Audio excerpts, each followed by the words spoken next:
É terça-feira, está no ar o programa A Vida em Foco, começando ao vivo para todo o Brasil. Obrigada pela sua presença de todos os dias, obrigada pela sua companhia. Programa de hoje muito especial, vamos falar sobre o pão nosso de cada dia, hein? É pão de tudo que é jeito. Já parou para reparar quantos tipos de pães que nós temos? Será que a gente pode comer todo dia aquele pãozinho francês delicioso com manteiga? Será que aquelas bisnaguinhas que as crianças adoram, será que faz bem? Ou o melhor, pão integral? Vamos ver vários tipos de pães aqui no nosso programa de hoje, benefícios e de que forma que a gente pode consumi-los no nosso dia a dia. Então a gente vai conversar com uma nutricionista que vem aqui. Ela é especialista em nutrição clínica e fitoterápica. Vou falar com a Elaine Martins já sobre os tipos de pães. Também vamos falar sobre Alzheimer, essa doença que é considerada uma demência, né? E principalmente de que forma que a gente pode cuidar das pessoas que estão na nossa família, amigos e que estão nessa situação e se é possível que a gente possa prevenir de alguma forma também. E hoje é dia de São Vicente de Paulo. São Vicente, ele incentiva muito a caridade, obras de caridade. Por isso que a gente foi também até as ruas para entender qual que é o conceito de caridade que as pessoas estão aplicando. Então, por isso, fique com a gente, está começando para todo o Brasil o programa A Vida em Foco.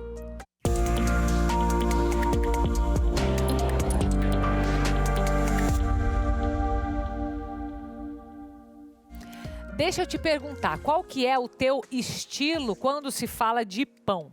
Você é do tipo que não fica sem o seu pão todos os dias pela manhã?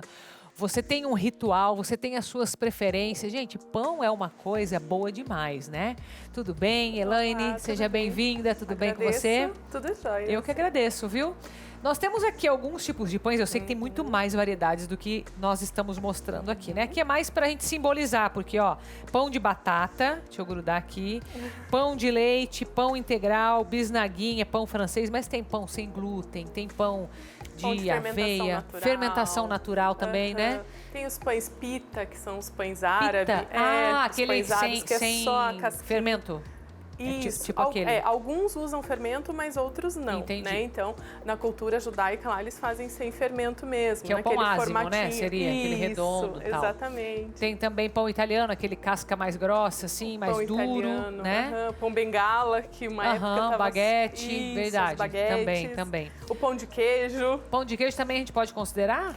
Ou mais ou menos? Vai muito da região, da cultura. Não, é uma variedade de pão pela nomenclatura. Porque ele não tem farinha, né? Não é de farinha. Ele muda bastante, né? O pão nosso de cada dia são basicamente de farinha de trigo mesmo. Então, isso que eu queria te perguntar. Todos os pães, então, eles têm que ter farinha de trigo ou não necessariamente? Não necessariamente. Por exemplo, que nem o pão sem glúten, que nem você disse, ele não vai farinha de trigo, né? Daí vai um mix de farinhas diferentes que não tem o glúten. Mas é único. Todos os outros vão farinha de trigo. Pelo menos numa proporção. Pelo menos numa proporção. Tá. O nosso pão, ele é um alimento milenar, né? Então, é um dos primeiros alimentos consumidos, é o pão, que era a mistura tradicional. Farinha de trigo, água e sal. Sim, né? sim. E daí fomos acrescentando ao longo dos Exatamente. dos com anos. a modernidade hoje em dia e com a necessidade de ser tudo rápido e da fermentação rápida, hoje a indústria aí tem uma infinidade de versões de pães para nos apresentar todos os dias. Então, o pão de fermentação natural, ele seria mais tradicional do que o que a gente vê hoje da indústria, Sim, então? Exatamente. Se um você pouco de voltar às raízes ali. Exatamente. Olha Tanto só. que agora estão voltando às raízes, né? Então, hoje fala-se muito em pães rústicos, em pães de fermentação natural, até com a fermentação natural mesmo, o fermento produzido em casa, que antigamente era assim. Também. Então, assim, o fermento biológico, o nosso fermento de pão, ele é muito novo, ele é muito jovem. Faz pouco tempo que ele está aí, na década, ali no século XIX que ele surgiu. Até então, só existia o fermento natural mesmo. Entendi. Né? Que as famílias produziam em casa o seu próprio fermento. Mas em termos nutricionais, dá muita diferença quando a gente compara um pão industrial, né? Daí considerando essa fermentação rápida, né? Esse outro tipo de fermento e esse jeito mais antigo, mais clássico, vamos chamar aqui. Tem muita diferença nutricional ou não? Tem diferença sim, porque a partir do momento que ele fica fermentando por longas horas, aqueles micro-organismos, os lactobacilos presentes no fermento, eles vão degradando ali os açúcares e vão digerindo as moléculas ali daquele pão. Então ele é um pão de melhor digestão, ele é um pão que não dá um pico glicêmico muito alto, ou seja, ele não vira açúcar instantaneamente, assim como um pãozinho branco, se for consumido, né? Então ele tem outras propriedades que são mais benéficas para o nosso organismo. Tá, então você é adepta de sempre que possível? Sempre que possível. Um pão de fermentação longa. De fermentação longa, tá. Agora, esses que nós estamos vendo aqui, não sei se todos, eles são de fermentação normal? Tradicional. Que seria rápida. Exatamente, que são os que a gente encontra todos esses aqui. Em qualquer supermercado. Até integral, até quando se fala integral, sim também. Sim, também. Então, assim, o ponto principal, o detalhe básico pra gente quando vai comprar pão, principalmente em mercado, esses que já vêm embalados, é olhar a lista de ingredientes. Tá. Porque às vezes, eu vou comprar um pão integral que é o mais saudável, né? Então, no nosso dia a dia... Aparentemente, né? Exatamente. No nosso dia a dia, preferir um pão integral, porque tem teores de fibras, algumas vitaminas que no pão branco não tem. Porém, se você olhar na lista de ingredientes, o primeiro ingrediente que tem que ser a farinha de trigo integral, que vai caracterizar... Senão ele não vai estar na maior parte da massa. Exatamente. Porque quando olhamos todas as embalagens dos alimentos, o primeiro ingrediente é o que está em maior quantidade ali naquela receita. Tá. Então, se eu estou comprando um pão integral, mas tem lá o primeiro ingrediente, farinha de trigo enriquecida com ferro e ácido fólico, açúcar, gordura vegetal. Tem 3 antes da farinha. Para depois a farinha de trigo integral. Aí só tem uma tiquinha ali de farinha integral. Exatamente. E a embalagem está falando integral. Exatamente. Tem o percentual mínimo que a legislação exige para que tenha, para que seja caracterizado integral, mas não necessariamente ele é de farinha integral. Entendi. Né? Até porque sabe o que eu estranho? Porque geralmente o pão integral, se você faz em casa, ele fica bem mais duro, né? Exatamente. Ele é mais duro. Ele é mais duro. Não é tão macio, tão fofinho. Sim. A menos que tem algum ingrediente que eles coloquem para ficar também daquele jeito, né? Tem. A parte da industrialização eles colocam. Eles utilizam bastante açúcar invertido na produção dos pães, que ele tem essa propriedade de deixar mais macio mesmo e mais palatável, né? Açúcar invertido é o quê? Não é o sal, né? Não. O açúcar invertido é uma estratégia da indústria para desmembrar as moléculas do açúcar tradicional. Né? Então é uma molécula quebrada. É uma alteração química no açúcar para que ele fique sempre em consistência líquida. Então ele tem um poder de adoçar maior e ele não cristaliza como um açúcar normal. Então ele vai 100% industrializado também. Ele tem as moléculas alteradas para que favoreça a industrialização mesmo. Entendi. Então assim, uma farinha integral, ela vai absorver mais água. Então na receita do meu pão tradicional caseiro, se eu for fazer com farinha de trigo integral, eu tenho que acrescentar mais água, né? E até um tiquinho mais de gordura, muitas vezes, uns 20% a mais de gordura para trazer essa maciez que a fibra vai estar ali absorvendo. Entendi. Mas isso não deveria já estar na receita, supostamente? Né? Tipo, mas já que é naquela proporção, enfim. Sim, mas aí é detalhes, aí vão os segredos, né? De quem manipula. O pão francês, ele é muito vilão ou não? Não. Farinha branca. Farinha branca. Mas farinha branca. Mas se você for comparar, por exemplo, um pão francês com uma bisnaguinha, eu prefiro o pão francês. Alguém me disse que isso aqui deveria ser proibido até para as crianças, que é o que mais eles vão, né? Não sei. Sim, exatamente. Então, assim, a bisnaguinha hoje, ela é caracterizada como um ultraprocessado. Ixi, olha lá, a gente já falou desse tema aqui, imagina. O que é um alimento ultraprocessado? Ele é tão modificado que nem é pão mais, né? Que nem deveria ser pão, né? Exatamente. Que as características... Esse grande também não, que esse é mais de cachorro quente, né? Parece pão de leite, tá aqui. Esse já acho que já não entra tantas alterações como uma bisnaguinha. Melhor porque comer esse aqui você se baseia pelo prazo de validade. Então, assim... quanto maior... Exatamente, mais alterado o produto é. Verdade. Para aumentar o tempo de prateleira, né? Para que ele fique por mais tempo palatável, ou seja, com aquele sabor, com aquela maciez, ele é adicionado mais ingredientes. Então, quanto mais tempo ele pode ficar na prateleira, é porque mais alterações... Então, esse é bom evitar. É bom evitar. Tá. E o pão francês, você falava, ele não é tão vilão assim, então? Não. Dá para comer? Dá para comer. A dica que a gente dá é a combinação. Então, assim, sempre que consumirmos um pão branco ou um carboidrato, assim, de alto índice glicêmico, né, que são as farinhas brancas, adicionar uma proteína junto. Ah, daí fica mais tranquilo? Aí fica mais tranquilo. Colocar um queijo. Às vezes um ovo. Um próprio peito de frango, um bife, alguma coisa assim. Fazer um sanduíche mais com um teor proteico maior do que só o pãozinho com manteiga. Entendi. Entendeu? Mas o bom é o pão com manteiga, menina. E faz o quê? Tá, mas daí você balanceia para não ter esse pico. Evita o pico glicêmico. Exatamente. E daí retarda um pouco a digestão também. Porque a farinha branca, você come, você sente, você empaçoca na hora, né? E daqui se sente 15 minutos já... Dali 15 minutos tá com fome de novo. Sim. Né? Então essa é uma estratégia para nós diminuirmos essa velocidade de digestão, né? E não dar esse pico. Entendi. Tem algum horário que seria melhor de consumir? Por exemplo, antes de um exercício? Não tem a ver? Pode ser de manhã mesmo? Jantar? Tem alguma recomendação nesse sentido? Pão em geral? Em geral, se você fizer essa distribuição misturando com outros ingredientes, não tem problema. Tá. Dependendo da atividade física, é necessário comer um carboidrato antes. Por exemplo, pode ser por exemplo, um pão. Sim. Sim. Se for uma atividade física de explosão, por exemplo, eu preciso correr ali 200 metros, tiro de 200 metros. Consome carboidrato para dar esse pico para... Porque dá o pico, você tem energia, você corre e você gasta. Diferente, por exemplo, de uma corrida de 2 horas, alguma coisa assim. Então tem que ser para algo específico de pico mesmo. Exatamente, que precisa daquela explosão, aquele tiro curto de explosão. Aí você consome o carboidrato simples para ele dar esse impulso ali pro organismo. Interessante. Então... Tá, aqui...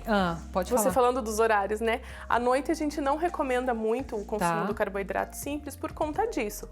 Porque ele dá aquele pico, depois dá a queda glicêmica e é o horário que a gente vai dormir, né? E acaba ficando sem se alimentar. Então, pode dar várias descompensações no organismo. Então, o fato de sentir fome, de fato, é uma falta de nutriente, não é só uma sensação. Não, exatamente. É o corpo pedindo ali o combustível. Entendi. Né? É um combustível de gasto rápido. Exatamente. Entendi. Pão de batata, qual a vantagem dele?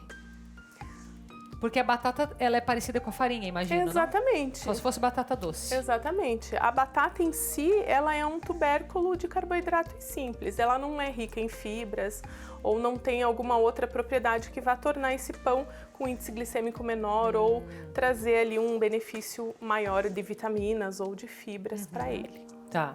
O pão sem glúten, que não está aqui, né? Mas poderia ser integral, ele poderia ser qualquer um desses tipos, só que com outro tipo de farinha. Uma farinha, sei lá, de aveia, por exemplo? Sim, farinha de aveia, farinha de arroz, fécula de batata, aí os mix que eles utilizam. Além da questão da alergia, né, ao glúten, tem algum benefício pelo fato de dar farinha? Para quem não tem nenhuma intolerância, nenhum problema em consumir o trigo, não tem necessidade de comer um pão sem glúten, tá?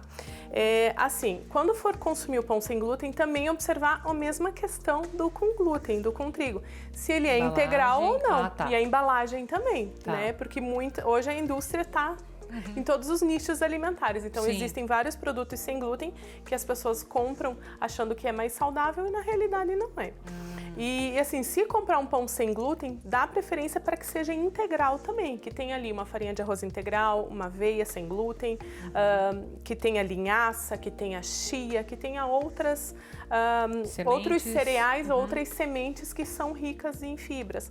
Porque se eu trocar um pão francês, por exemplo, para um pão sem glúten de farinha branca, eu não vou estar tendo benefício nenhum. Só vai estar pagando a mais, provavelmente, né? Exatamente. E perdendo o sabor.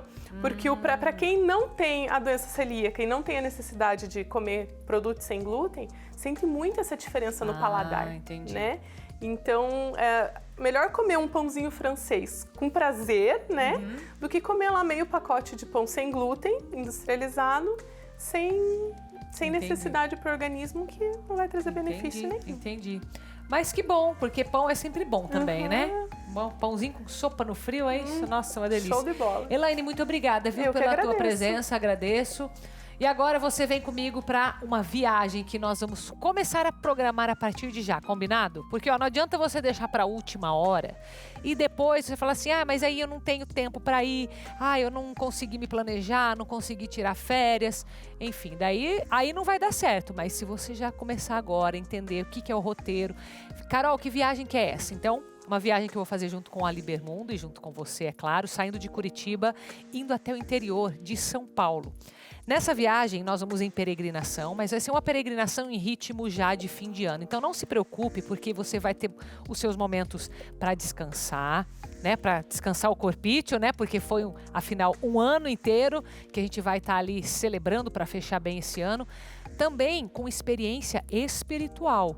Então, nós vamos visitar alguns locais que tem milagres, que tem um pedaço da cruz de Nosso Senhor, que tem história cultural, história da própria igreja, Frei Galvão, pílulas de Frei Galvão, você já deve ter ouvido falar, senão você vai conhecer mais. A gente vai visitar todos esses lugares e nós vamos finalizar a viagem em Campos do Jordão. Campos do Jordão é uma cidade lindíssima, vale a pena, se você não conhece, você fazer esse passeio. E toda a nossa experiência está sendo pensada então para que você, nesse clima de fim de ano, consiga manter-se conectado na sua espiritualidade. Então, que tal você convidar alguém para fazer essa viagem junto com você e pegar mais informações, daí você já começa a se planejar de fato. Tá aí o telefone da Libermundo, 419-9965-0377. Enquanto a gente vai para o intervalo, você manda a sua mensagem para eles e na volta a gente vai falar sobre Alzheimer e prevenções. Eu volto já.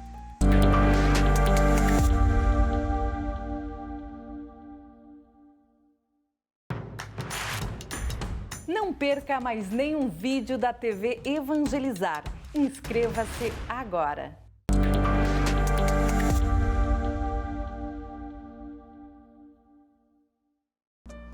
Estamos de volta com o programa Vida em Foco nesta terça-feira, 27 de setembro, ao vivo para todo o Brasil. E vamos falar, depois de tantos pães deliciosos, vamos cuidar um pouco do nosso futuro. O que você acha? A gente vai falar sobre prevenção, né? Vamos falar de saúde.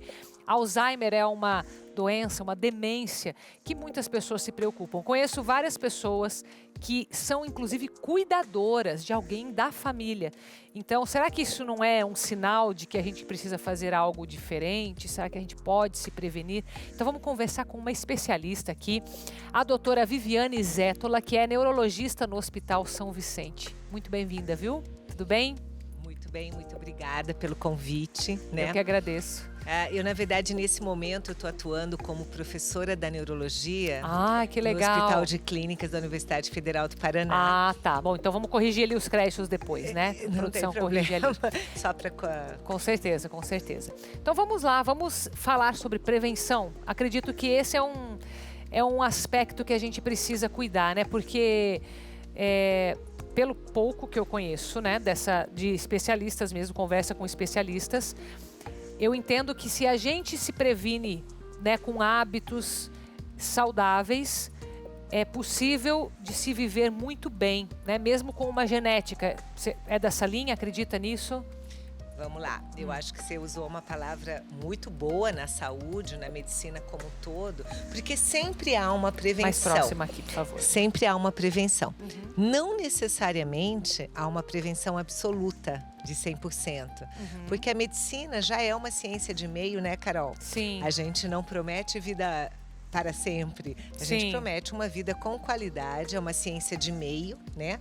Na qual, então, para quase todas as doenças, mesmo as doenças ditas incuráveis, que seria o caso das demências, da demência de Alzheimer, que a gente mais ouve falar, mas existe realmente uma forma de começar a ter os sintomas e sinais mais tardiamente, ou de manter a qualidade de vida por um tempo mais prolongado. Né? Então, acho que quando a gente fala de prevenção, nem sempre a gente fala em 100% do evitar, né? Mas a gente fala aumentar a qualidade de vida. Perfeito. Ou deixar mais tardio esse aparecimento de sintomas, que também é muito importante, Perfeito, né? Essa é a definição. E para isso a gente tem, Carol, bastante coisa para fazer, né? E aí a gente fala de uma qualidade de vida como um todo, como que a gente entende de qualidade de vida para a saúde, né? Uma boa alimentação, uma atividade física, uma vida sem estresse, uma vida motivada, uma socialização, né? Lógico que a gente tem um perfil paralelo, que é o maior nível educacional possível, né? Que também atinge... Que também tem a sua influência, né? Então, os estudos, por exemplo, né? Quando a gente fala, vamos continuar fazendo línguas, vamos continuar lendo livros, vamos continuar se motivando do aspecto de memorizar coisas, de utilizar o cérebro na sua potencialidade, né? Mais do que simplesmente deixar passar a vida, né? Então, utilizar um pouco dessa educação e da cultura que nós temos disponíveis, e depende um pouco da gente, a gente também querer, né, ir atrás e buscar. Interessante, você fala assim, a gente parece que fala muito mais de um estilo de vida, que depende muito mais de uma rotina, do dia a dia mesmo, né, dessa repetição, do que planejar daqui tantos anos eu começo uma prevenção. Não é assim, pelo jeito, né? Não é um é estilo assim. mesmo. Não é assim, você está correta, não é assim. Essa é uma consciência, a gente chama até muito, quando a gente está falando de demência, do despertar da sociedade, né? Então, quando a gente está nesse mês de setembro, que é o mês roxo, né, da campanha do Alzheimer, é o despertar da sociedade para uma vida melhor, né? Não para uma vida sem Alzheimer, mas uma vida com mais saúde. É diferente, porque você citou ali no começo, Carol, genética. Sim, nós temos algumas hereditariedades que vão nos fazer ser mais propensos para, infelizmente, apresentarmos esse quadro demencial no final da vida, né? Ou do meio para o final, quiçá. E ainda a medicina não trouxe uma terapia gênica, né? Que a gente possa, assim, eu vou evitar que essa doença apareça através de uma engenharia genética. Sim. Talvez daqui 50 anos, nossos netos, Carol, nem nossos filhos. Talvez seja possível, né? Talvez seja possível. Hoje a gente está na genética, talvez trabalhando com a predisposição. Hoje eu consigo te dizer qual é a predisposição que você tem em ter determinadas doenças, né? Mas ainda não consigo mexer no teu código genético para que isso seja totalmente evitável, né? Então, a partir do momento que eu tenho uma predição, eu posso, sim, tomar atitudes a favor disso. Vamos supor, eu vou dar um outro exemplo para a gente, né? Na minha família todo mundo é diabético, por exemplo. Bom, tem como a gente evitar? Não, talvez isso seja genético. Mas vamos comer melhor?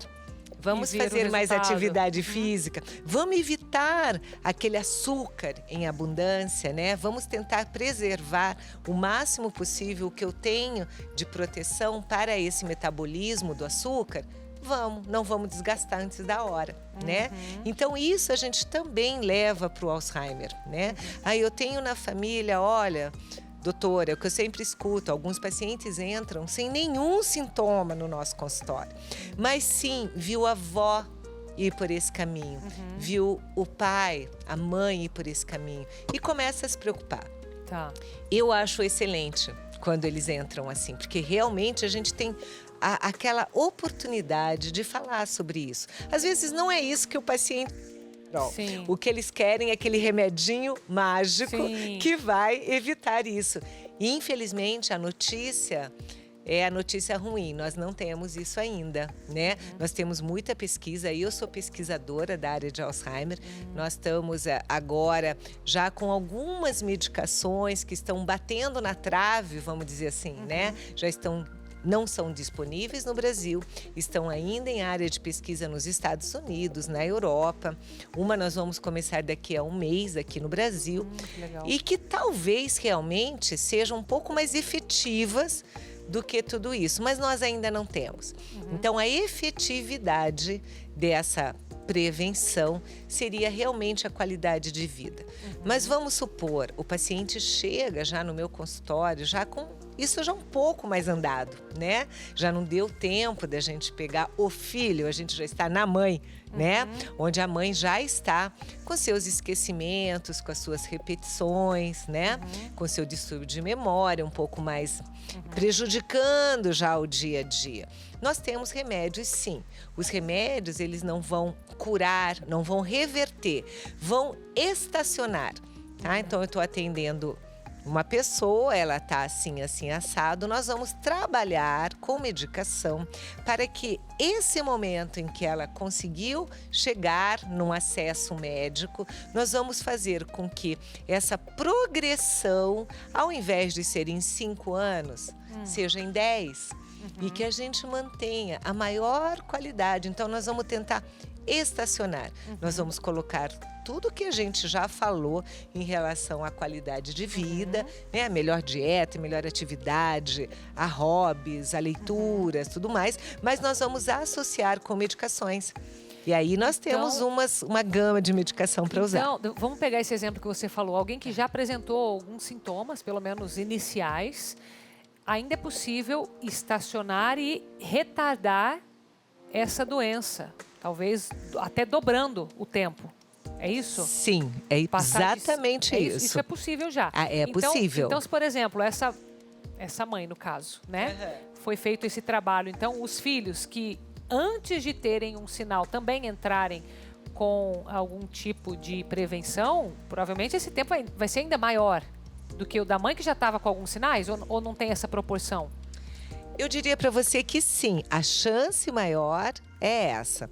A gente pode ter alguns desvios, né? Porque a gente pode ter, vamos colocar que nós somos 50% a nossa genética e 50% o nosso meio, que vai fazer a influência das doenças que vão aparecer. Então, é lógico, se eu evitar o meio, eu vou ter esse 50% de genética, né? Só atuando de maneira mais pesada.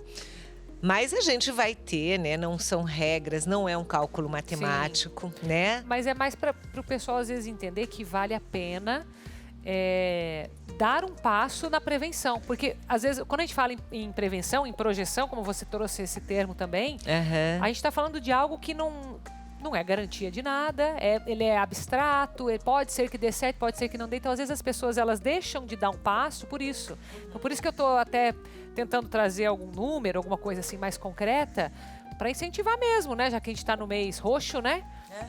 De prevenção do Alzheimer. Tipo, se você tem alguém na tua família, não é para pegar isso como um medo, né? Agora então vai acontecer comigo. Não, peraí. Não é bem por aí também. Também o fato de ter genética não significa 100%, né?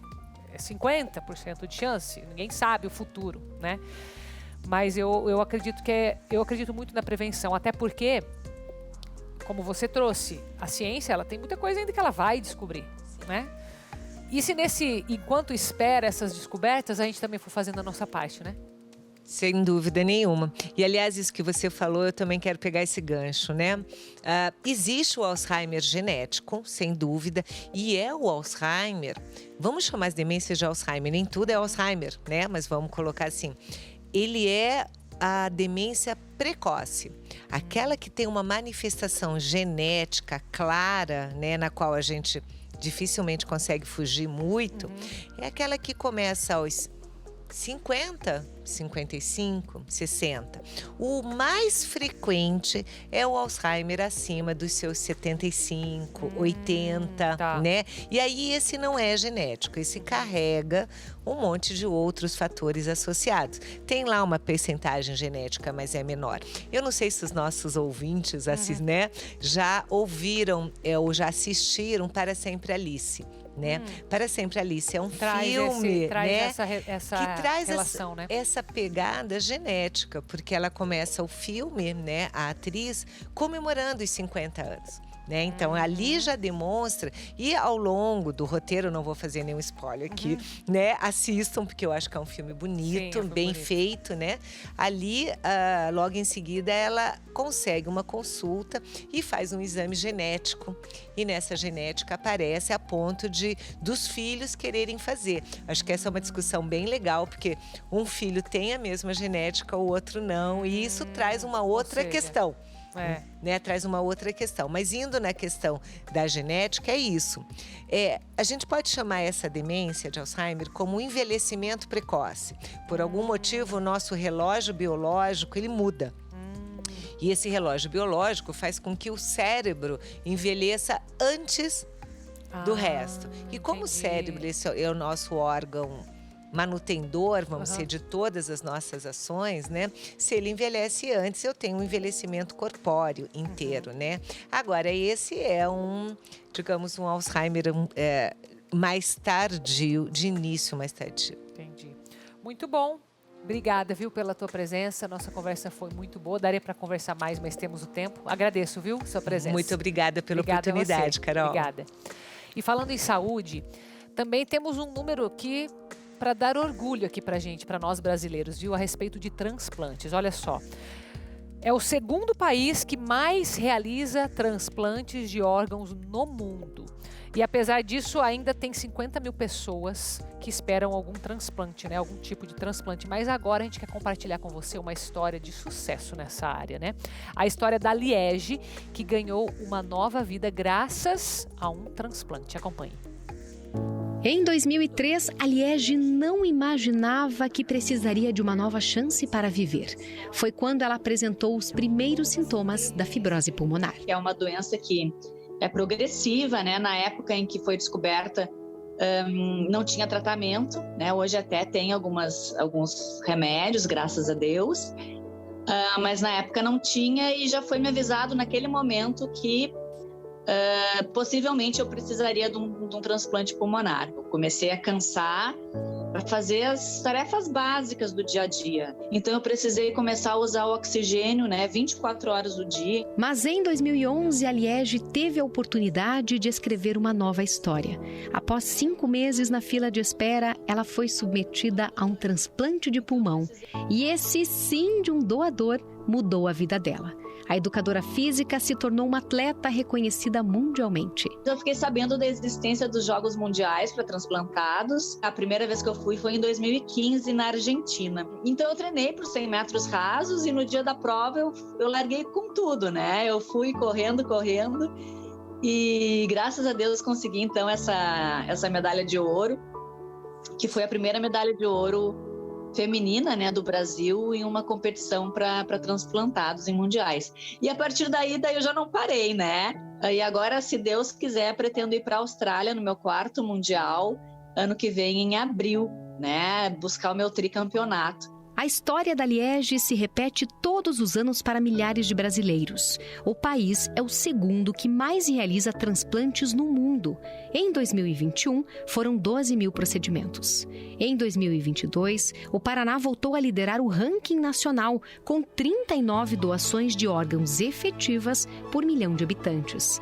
Mas, apesar de possuir a taxa mais baixa de recusa de doação, apenas 27%, a chance de salvar mais vidas ainda esbarra no não de algumas famílias. Hoje nós temos mais de 2 mil paranaenses aguardando por um transplante, né? À espera de um sim de uma família. Mais de 50 mil pessoas aguardam um transplante no Brasil. Também esperam o sim, que significa uma nova vida. Um doador, ele pode salvar várias vidas, né? Porque ele pode doar o coração, pode doar os 2 pulmões, o fígado, o pâncreas, os 2 rins, as 2 córneas, além de outros tecidos, como válvulas, pele e ossos. Então, muitas pessoas podem ser beneficiadas. Eu só estou aqui hoje podendo contar minha história porque houve essa doação de órgãos. As pessoas veem ainda esse tema como um tabu, porque geralmente envolve a morte, a partida, mas a gente quer ressignificar isso, a gente quer falar de doação de órgãos como renascimento. E o nosso assunto depois do intervalo é a caridade. A gente vai às ruas para ver o que as pessoas acham, o que elas pensam sobre este assunto da caridade. Então vai lá tomar uma aguinha e volte aqui comigo.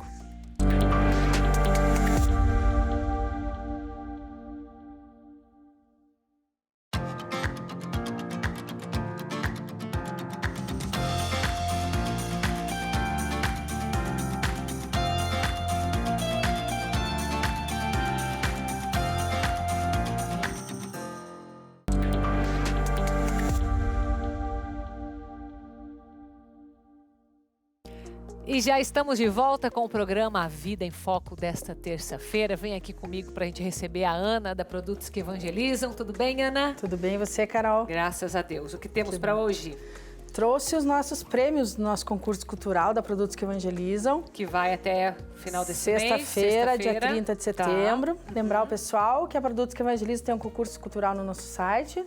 Quem escrever uma frase lá, o que significa a devoção de Jesus das Santas Chagas na sua vida, pode ganhar um kit desse aqui de prêmios. Isso aqui vem numa cesta, né? Isso, numa cesta. Então tudo que tá dentro da cesta tá aqui pra gente mostrar hoje, Exatamente. Né? Legal, tá. Nós teremos uma equipe de jurados aqui da associação, da Produtos que Evangelizam, que vão escolher as 5 melhores frases, Carol. São 5 kits iguais a esse aqui que você pode concorrer lá. Legal, legal. Então, ó, aqui tem tudo pra você, ó, tem caneca, tem água e sal, tem terço, chaveiro, a capelinha, essa aqui ficou aqui meio escondida, deixa eu pôr mais pra cá. Ó, tem essa aqui, nossa, tem um monte de coisa que dá pra presentear, dá pra encher tua casa, enfim. Então até sexta-feira, concurso cultural.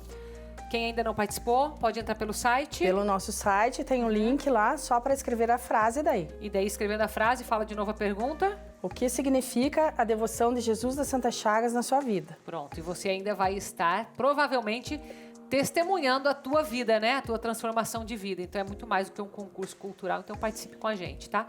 Muito obrigada, viu, Ana? Obrigada a você, Carol. Obrigada. Gente, agora eu quero chamar a atenção para esse tema da caridade, né? Porque hoje é dia de São Vicente de Paulo, que é o patrono de todas as associações de caridade da Igreja Católica. Então imagina só, né? O peso desse homem santo na nossa vida. Fomos às ruas, né? Para saber o que o pessoal pensa sobre a caridade, o que é a caridade. Quem foi lá com eles? A repórter Marcele Nogueira. Boa tarde, Carol. Boa tarde para você que nos acompanha em todo o Brasil. Hoje, dia 27 de setembro, é o Dia da Caridade. No cristianismo, é uma das 3 virtudes teologais, assim como a fé e a esperança. Consiste em amar a Deus acima de tudo e ao próximo como a si mesmo. O termo pode ser usado como sinônimo de filantropia, porque muita gente associa a caridade com doação ao próximo, com trabalho voluntário de todas as formas, seja doando algo material, serviços ou até mesmo tempo livre. Para cada pessoa, essa palavra tem um significado. Nós estamos em Curitiba falando diretamente de uma região central da cidade e a gente veio conversar com algumas pessoas para saber o que para elas é caridade. Vamos assistir? Caridade é amor ao próximo, acho que é ter empatia, às vezes se pôr no lugar da pessoa num momento de dificuldade ou num momento de tristeza, não sei.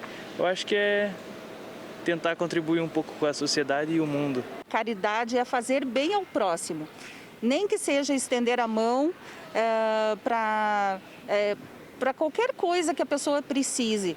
A gente vive dias muito difíceis, assim. A gente chega a ver até pessoas procurando comida no lixo. É uma coisa, assim, muito triste. A gente vê as pessoas passando necessidade, enquanto umas têm muito, outras têm muito pouco. Se tem alguma coisa em casa que você não usa mais, tipo roupas entre si, entre outros fatos, né? Você doa. Você faz uma caridade, ou então você tem um dinheiro sobrando, você vai faz uma caridade. Para mim é isso, né? Você conseguir transmitir pro próximo o amor que você tem dentro do teu coração, tal, para quem precisa. Caridade para mim é uma pessoa ser boa com o próximo. Se você puder ajudar e não virar as costas para pessoas que mais precisam. Caridade é a gente poder estar ajudando ao próximo, o que você tem, para você retribuir com as pessoas que não têm. Então fique com essa mensagem de caridade no final deste programa, para que você possa trazer mais para a tua realidade. Eu sei que você já pratica, mas quanto mais a gente cresce nesse aspecto, melhor, né? Uma virtude que a gente oferece para Deus, não só para as pessoas. Bom, então fique com Deus. Esse foi o nosso programa de hoje. Amanhã eu volto com você às 3h30 da tarde. Agora você fica na companhia deliciosa de Olga Bongiovanni. Então fique com Deus, até amanhã.